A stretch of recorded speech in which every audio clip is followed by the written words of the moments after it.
Joining us now, our legal analyst, former U.S. Attorney to the District of Columbia, Joe DiGenova. Good morning, Joe. Good morning. Is it me? I mean, so we spent the weekend at CPAC. I'm sure you watched much of it on television and saw much of the coverage. I'm thinking, here's where conservatives can sort of, get their talking points together, talk about the important issues, most importantly, the things that are going to differentiate ourselves from the Democrats moving forward for the 2016 election, and also against the presumptive nominee, the future greatest president in the United States, Hillary Clinton, and Benghazi should be on the agenda. It was barely on the agenda, or did I miss something? Well, the problem here is that the Republicans on the Hill, who should have been investigating this properly, have not been investigating it properly. And that has seeped into the body politic, and Republicans disgracefully have lowered the heat on this. But it's not going to go away no matter what Mike Rogers, the chairman of the House Intelligence Committee, and other people think. Rogers has been an obstructionist. This is one of the most disgraceful performances by a Republican in the last 25 years. He has downplayed this. Mike Rogers has actually talked to press people privately and told them that Benghazi is not a scandal and they should not be reporting it. This is all. Whoa! Now, what? Hold on. The chairman of the committee overseeing the investigation into Benghazi has, off the record, told people in the press that this is not a scandal? That is correct, and I have talked to reporters to whom he has spoken. And I'm going to tell you something. Mike Rogers is a very interesting fellow. He's very smart. He's a former FBI agent. He wanted desperately to be the director of the FBI, so he made nuzzle-nose, rubby cheek with the Obama administration. He has tried to kill Benghazi. He has refused to bring the CIA people in to be interviewed because he doesn't want to pay for their transportation. That's his cover story. I'm going to tell you something. This is brewing among the members of the committee and people who are not on the committee. This is well known among the people in the Republican caucus up on the House side. People are not happy. I am told that Boehner has had a sit-down with Rogers and has ripped into him. Whether or not that has had an effect, we do not know. But the reason it wasn't said, it wasn't spoken a lot about Benghazi, is that Mike Rogers has tried to tamp it down, and he is basically succeeding.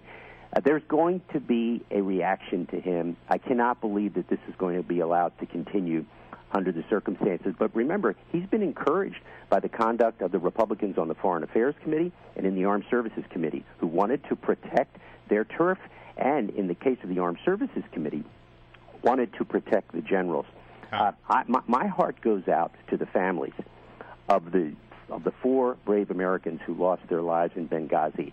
And I'm going to tell you this. I'm not going away on Benghazi. And as long as I have a public forum to discuss it and there's something valid to be said about it, we will continue to talk about it. But Mike Rogers is going to pay a price. This is disgraceful what he has done. People have got to start doing something about it, and they need to start doing something about it now. I think Boehner has probably pushed the button enough that Rogers is now going to have to act. But the history of his conduct is something that Republicans need to be aware of for the future. His conduct has been disgraceful. Joe, can I ask you a question? Like Larry said, with Hillary as the presumed nominee in 2016, this should be a front and center issue right now. This should be what defines the presidential race. Everyone says get involved. Like you said, you're going to have this platform. But really, if Congress isn't really doing anything, if they're not putting some legs to this investigation, do we really have a chance of making it one of the front and center issues as we approach 2016? Well, I have to tell you, my focus is on 2014, and I want to make Benghazi part of the 2014 election because it doesn't make any difference. 2016 right now is not important to me. We have to take the Senate. The Republican Party has to take control of the Senate in order to control the President of the United States and stop his unconstitutional power grabbing. That will be done if, in fact, issues like Benghazi are used properly to motivate the base to turn out and vote in 2014.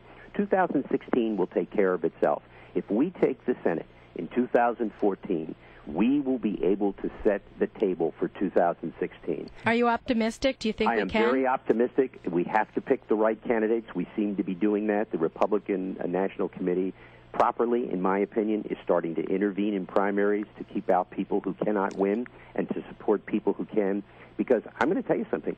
Benghazi is a serious moment in American history.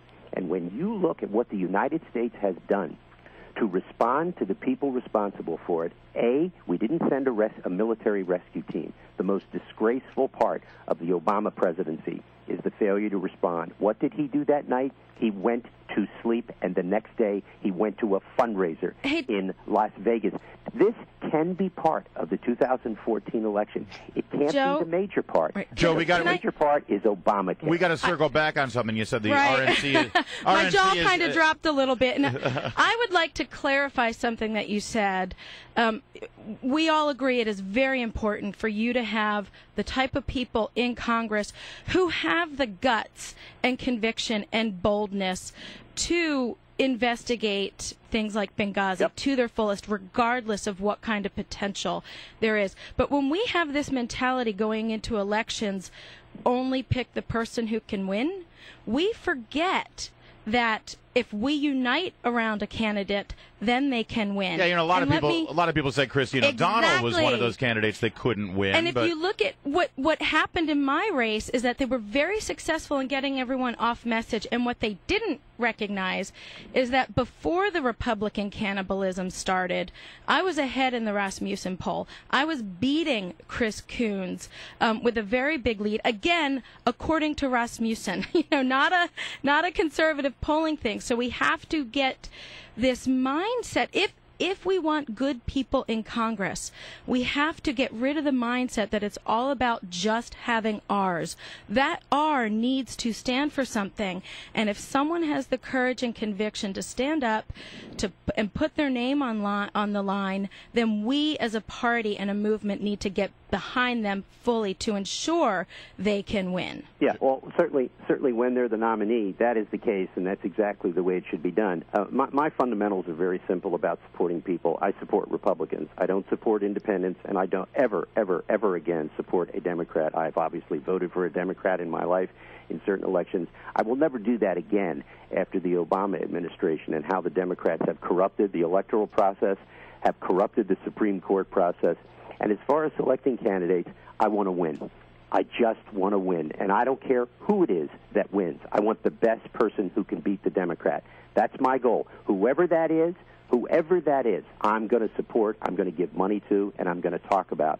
They don't have to be perfect. They don't have to believe everything that I do. They have to be able to get more votes than the Democrat. All right. I want to win. Thank you, Joe DiGenova. And Christine, you can sit down now. You got a little rise out of Christine O'Donnell. Joe DiGenova. You know what? It's a big world. Let's go out and win. It's all in good fun. Thanks, Joe. Great having you, as always.